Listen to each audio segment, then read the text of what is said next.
Hello, and welcome to the School and Youth Survey Team's report orientation videos. These short videos are designed to give you an overview of the Healthy Kids Colorado Survey and SmartSource reports. Please note that these videos may include report examples from prior years. However, report format has not changed significantly in recent survey cycles. Let's dive in. We'll start by looking at the immediate report. This report is in a PDF format and includes tables and figures. It was returned to participating schools shortly after they submitted the survey.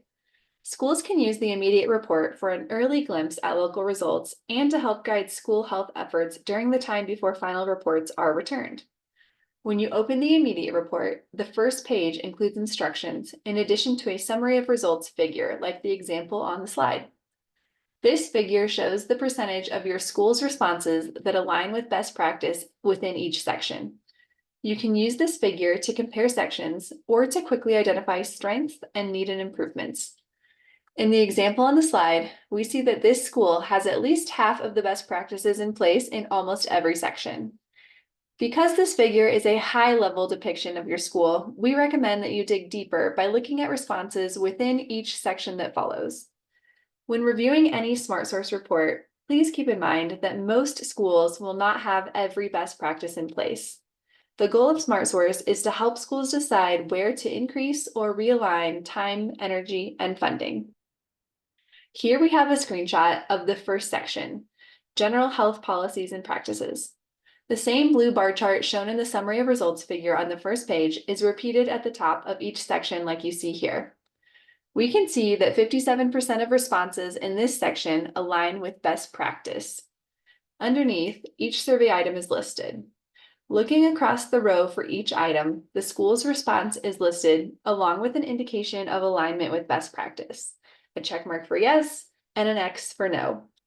Please see the instructions on the first page of the report for a key to other symbols, such as a dash or an NA. Unlike the final SmartSource report, the immediate report doesn't list comparison data for the state, region, or district.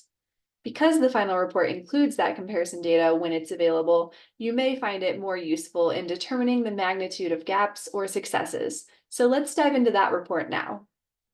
The final report serves as a comprehensive data source.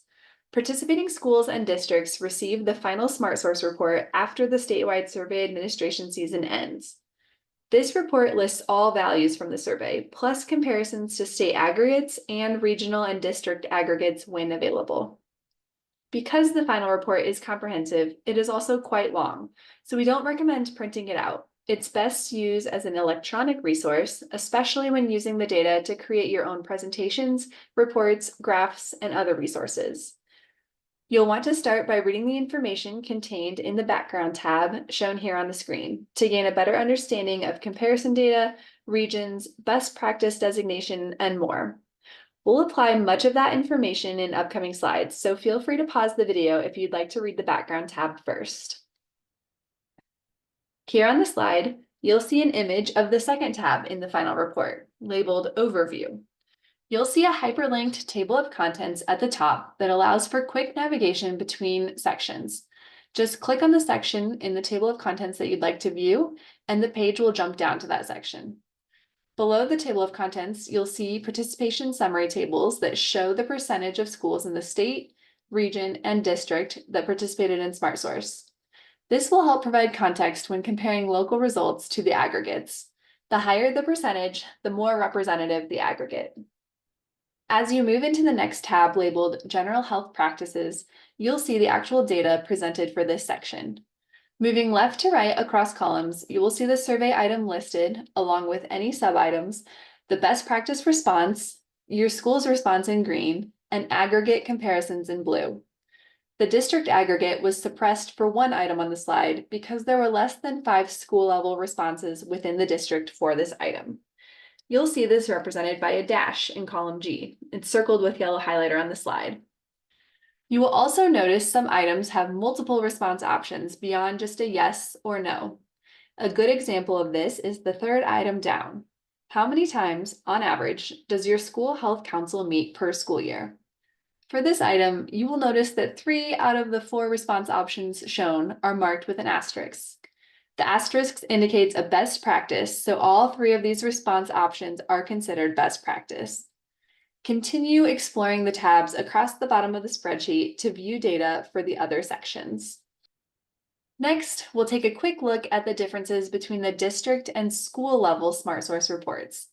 The district level report pictured here is very similar to the school level report with just two key differences. First, district reports have additional columns for each level: elementary, secondary, and combined, whereas a school report just has a results tab for their own respective level. Second, instead of the column showing your school's response, you will see the percentage of schools within your district that reported the best practice response. In the example circled in yellow, that result is 71.43%. For districts that had just one school participate at any level, you will see 0% or 100% for all items. We hope this overview of the SmartSource reports has been helpful.